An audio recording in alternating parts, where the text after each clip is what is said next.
Magical golden fish primitive. एक दिन एक राक्षस समंदर के बीच में ही एक टापू था, वहां पर प्रकट होता है।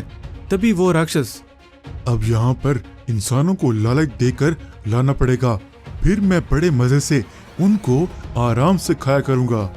और वहीं उस राक्षस को एक आइडिया आता है और वो राक्षस कुछ सोने की मछलियों को प्रकट करता है। अब आएगा मजा। इन सोने की मछलियों के लालच में इंसान यहाँ पर आएंगे इनको पकड़ने के लिए, और बेचारे मेरा भोजन बन जाएंगे। मच्छीपुर नाम का एक गांव था। वहां संदीप नाम का मछुआरा रहता था। एक दिन वो संदीप, सोनू कितना टाइम हो गया है, अभी तक हमने कोई बड़ी मछली नहीं पकड़ी है, कोई और जगह चेंज करके देख लेते हैं। हाँ पिताजी, बात तो आप सही कर रहे हैं, अगर सच में कोई विशाल सोने की मछली हम पकड़ लें तो कितना अच्छा होगा। बड़ी मुश्किल से हम छोटी मछलियां पकड़ पाते हैं, मुझे तो नहीं लगता कि कहीं पर सोने की मछलियां भी पाई जाती होंगी। चलो देर हो रही है। ऐसे वो रोजाना की तरह मछलियां पकड़ने के लिए चले जाते हैं, लेकिन पहले की तरह वो छोटी छोटी मछलियां पकड़कर ला रहे होते हैं मार्केट में बेचने के लिए।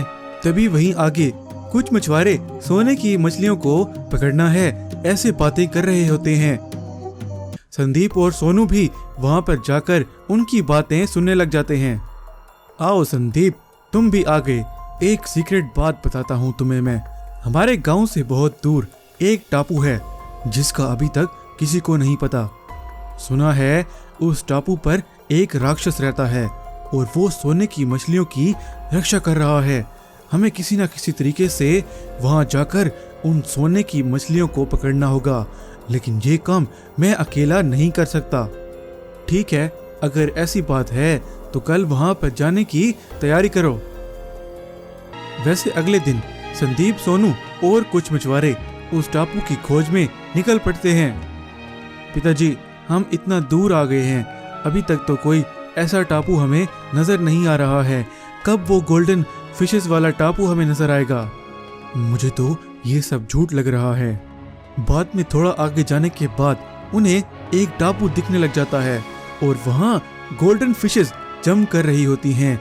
वहीं एक मछुआरा, देखा, मैंने सही कहा था ना, जिस टापू का मैंने कहा था वो अब हमारे सामने ही है और वो गोल्डन फिशेस भी हैं।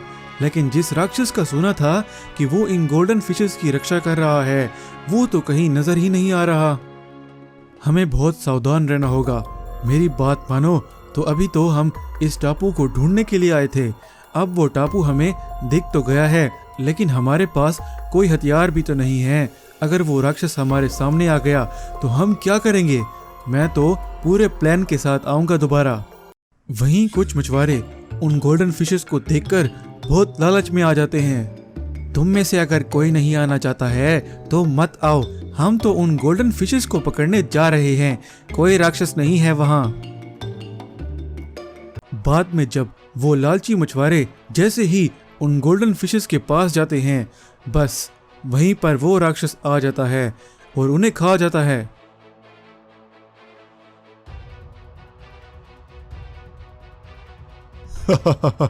मेरा आइडिया काम कर रहा है। ये इंसान तो बहुत लालची होते हैं। बाकी सारे मछुआरे ये सब होते देख बहुत डर जाते हैं। देखा लालच का नतीजा, वो राक्षस सच में ही इन मछलियों की रक्षा कर रहा है। हमें कोई सॉलिड प्लान बनाकर ही आना पड़ेगा।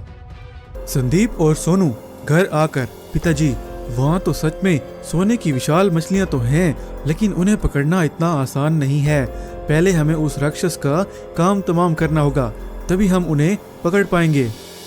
बात तो तुम सही कह रहे हो। चलो मेरे दोस्त मंगू आविष्कारक के पास चलते हैं, वो कोई ना कोई हल निकालेगा। संदीप अपने दोस्त मंगू आविष्कारक के पास जाकर, मुझे तुम्हें एक काम की बात बतानी है, इसमें तुम्हारा भी फायदा होगा। ऐसी कौन सी बात है, जल्दी बताओ।